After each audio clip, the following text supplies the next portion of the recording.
नमस्कार विद्यार्थियों, बच्चों। आज मैं आप लोगों को कक्षा 8वीं की हिंदी पाठ्य पुस्तक सुलभ भारती से पाठ 8 पूर्ण विश्राम बताने वाली हूँ।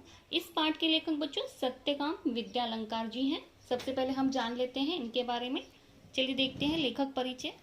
तो लेखक परिचय इस तरह से है बच्चों कि सत्यकाम विद्यालंकार जी का जन्म 1935 लाहौर में, जो अभी अविभाजित भारत हो चुका है। इनका परिचय इस तरह से है कि ये सफल संपादक, लेखक और कवि हैं। सरल, सुबोध भाषा और रोचक बोधगम्य शैली आपके लेखन की विशेषता हमेशा रही है। इनका लेखन व्यवहारिक है। आपने व्यक्तित्व और चरित्र निर्माण पर अधिक हमेशा बल दिया हुआ है। बच्चों, इनकी कुछ प्रमुख कृतियां हैं वो इस तरह से हैं। स्वतंत्रता पूर्व चरित्र निर्माण, मानसिक शक्ति के चमत्कार, सफल जीवन लेख संग्रह है, और वीर सावरकर, वीर शिवाजी, सरदार पटेल और महात्मा गांधी के ऊपर जीवन चरित्र आदि इन्होंने लिखा हुआ है। बच्चों, इस पाठ की प्रस्तावना इस तरह से है। प्रस्तुत जो पाठ है हमारा, यह हास्य व्यंग कहानी के माध्यम से कहानीकार ने यह समझाने का प्रयास किया है कि जीवन की जो आपाधापी में विश्राम के पल मुश्किल से ही मिलते हैं। जब कभी ऐसे अवसर मिलते भी हैं तो घरेलू उलझनों के कारण हम उन पलों का आनंद नहीं उठा पाते हैं। चलिए देखते हैं इस पाठ को। चलिए देखते हैं, आ जाइए। पाठ इस तरह से है। डॉक्टर ने लेखक की बाह पर काला कपड़ा लपेटा और रबड़ की थैली से हवा फूंक कर नाड़ी की गति देखी और फिर कहा, कुछ सीरियस नहीं है, सिर्फ दफ्तर से छुट्टी लेकर बाहर हो आइए, विश्राम आपको पूर्ण निरोग कर देगा। लेकिन विश्राम भी पूर्ण होना चाहिए। घर जाकर श्रीमती से कह दिया, जुहू की तैयारी कर लो, हम दोनों पूर्ण विश्राम करेंगे। एक दिन बाद पूर्णिमा भी थी और चांदनी रात का मजा जुहू पर ही होता है। एक दिन पहले आधी रात से ही उन्होंने तैयारियां शुरू कर दी। 2 बजे का अलार्म बेल लगा दिया और स्वयं वो 2 से पहले ही उठ बैठी और कुछ नोट करने लगी। चलिए देखते हैं। श्रीमती जी ने इन सब कामों की सूची लिस्ट बनाकर मेरे हाथ में दे दी। क्या था लिस्ट में? गैरेज में पहुंचकर श्रीमती जी ने मोटर में हवा भरने की पिचकारी, ट्यूब वॉल, रबड़ सॉल्यूशन, 1 गैलन इंजन ऑयल आदि आदि चीजें और भी पता नहीं क्या क्या लिख कर दे दिया। दिन भर दौड़ धूप करके पाय धुनी से मिस्त्री लाया। सुबह से शाम हो गई, मगर शाम तक 4 में से 2 खिड़कियों की जो चटकनियां होती है नहीं कसी गई। मोटर के लिए जरूरी सामान लाते लाते रात तक दिल की धड़कन दुगनी हो गई थी। जब रात को सोने लगे तो श्रीमती जी ने आश्वासन देते हुए कहा, कल जुहू पर दिन भर विश्राम लेंगे तो थकावट दूर हो जाएगी। श्रीमती जी ने अपने कर कमलों से घड़ी की घंटी घुमाकर अलार्म लगा दिया और खुद बाहर जाकर मोटर का पूरा मुआयना करके यह तसल्ली करने लगी कि सूची में लिखा हुआ सब सामान आ गया या नहीं। सुबह 5 बजते ही अलार्म ने शोर मचाया। रोशनी होते न होते जुहू की तैयारी चरम सीमा पर पहुंच चुकी थी। स्टोव को भी आज ही धोखा देना था। वह हर मिनट बुझने लगा था। आधा घंटा उसमें तेल भरने धोखनी करने में चला गया। आखिर चाय का प्रोग्राम स्थगित कर दिया गया। यह जो भी था, वाटरलू जाने से पहले जो नेपोलियन ने भी ऐसी तैयारी न की होगी। श्रीमती जी ने मुझे मेरे कामों की याद दिलाने लगी और मैं उनके उपकार के बदले उनकी चिंताओं में हाथ बटाने लगा। मैंने याद दिलाया उन्हें, पूड़ियों के साथ मिर्ची का अचार जरूर रख लेना भाई। श्रीमती जी बोली, अचार तो रख लूंगी, पर तुम भी समाचार पत्र रखना न भूल जाना, मैंने अभी पढ़ा नहीं है। मैं बोला, वो तो मैं रख लूंगा, लेकिन तुम वह गुलबंद न भूल जाना जो हम पिछले साल कश्मीर से लाए थे।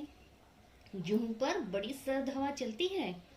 गुलबंद तो मैं रख लूंगी, लेकिन तुम कहीं बेदिंग सूट रखना न भूल जाना, नहीं तो नहाना धरा रह जाएगा। और तुम कहीं रबर कैप भूल गई तो गजब हो जाएगा।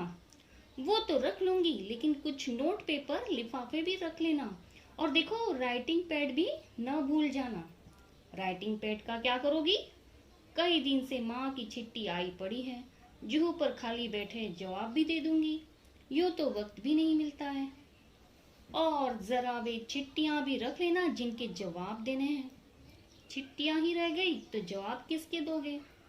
और सुनो, बिजली के बिल और बीमा के नोटिस आ पड़े हैं, उनका भी भुगतान करना है, उन्हें भी डाल लेना। उस दिन तुम धूप का चश्मा भूल गए तो सर का दर्द चढ़ गया था, इसलिए कहती हूँ छतरी भी रख लेना। अच्छा बाबा, रख लूंगा। और देखा, धूप से बचने की क्रीम भी रख लेना, शाम तक छाले न पड़ जाए, वहां बहुत करारी धूप पड़ती है।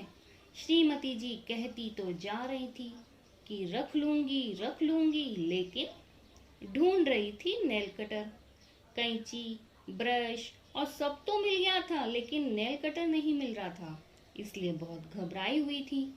मैंने कहा, जाने दो नेल कटर, बाकी सब चीजें तो रख लो। इधर मैं अपने लिए नया अखबार और कुछ ऐसी किताबें थैले में भर रहा था जो बहुत दिनों से समालोचनाओं के लिए आई थी, और सोचता था कि फुर्सत से समालोचना कर दूंगा। आखिर 3 किताबें थैले में झोंक ली मैंने। कई दिनों से कविता करने की भी धुन सवार हुई थी, उनकी कई कतरनें इधर उधर बिखरी पड़ी थी, उन्हें भी मैंने जमा कर लिया। सोचा, काव्य प्रेरणा के लिए जुहू से अच्छी जगह और कौन सी मिलेगी। आखिर कई अटैची, कई थैले, कई झोले भरकर हम जुहू पहुंचे। 5-7 मिनट तो हम स्वप्न लोक में विचरते रहे। हम समुद्र में नहाने को चल पड़े। समुद्र तट पर और लोग भी नहा रहे थे। एक ऊंची लहरें ने आकर हम दोनों को ढक लिया। लहर के उस थपेट से न जाने श्रीमती जी के मस्तिष्क में क्या नई स्फूर्ति आ गई कि उन्होंने मुझसे कहा, तुम्हें याद है बरामदे की खिड़की को तुमने अंदर से बंद कर दिया था या नहीं? मैं कह उठा, मुझे तो कुछ याद नहीं पड़ता। अगर वो बंद नहीं हुई और खुली ही रह गई तो क्या होगा? कहते कहते श्रीमती जी के चेहरे का रंग पीला पड़ गया। मैंने कहा, चलो छोड़ो अब इन चिंताओं को, जो होना होगा हो जाएगा। मेरी बात से तो उनकी आंखों में आंसुओं का समुंदर ही बह पड़ा। उनके कांपते ओठों पर यही शब्द थे, अब क्या होगा? और अगर खिड़कियां खुली रह गई होंगी तो घर का क्या होगा? यह सोच उनकी अधीरता और भी ज्यादा होती जा रही थी। जिस धड़कन का इलाज करने को जुहू पर आया था वो 10 गुना बढ़ गई थी। मैंने तेजी से मोटर चलाई। मोटर का इंजन धक धक कर रहा था, लेकिन मेरा दिल उससे भी ज्यादा तेज रफ्तार से धड़क रहा था। जिस रफ्तार से हम गए थे, दूनी रफ्तार से वापस आए। अंदर आकर देखा कि खिड़की की चटकनी बस उतर लगी थी। सब ठीक ठाक था, मैंने ही वो लगाई थी, लेकिन लगाकर ये भूल गया था कि लगाई है या नहीं। और इसका नतीजा ये हुआ कि पहले तो मेरे ही दिल की धड़कन बढ़ी थी, अब श्रीमती जी के दिल की धड़कन भी बढ़ गई। मुझे याद आ रहे थे पूर्ण विश्राम और पूर्ण निरोग। साथ ही ये विश्वास भी पक्का हो गया था कि जिस शब्द के साथ पूर्ण लग जाता है वह पूर्ण भयावह हो जाता है। इस तरह से लेखक के जीवन की आपाधापी में विश्राम के जो पल थे वो उन्हें मिल नहीं पाए। तो इन सब घरेलू उलझनों के कारण वो पलों का आनंद नहीं ले पाए। तो बच्चों, आप लोगों को ये पाठ समझ में आ ही गया होगा। तो चलिए फिर मिलते हैं अपनी अगली वीडियो में। तब तक के लिए Go and subscribe to my channel. Also press the bell icon.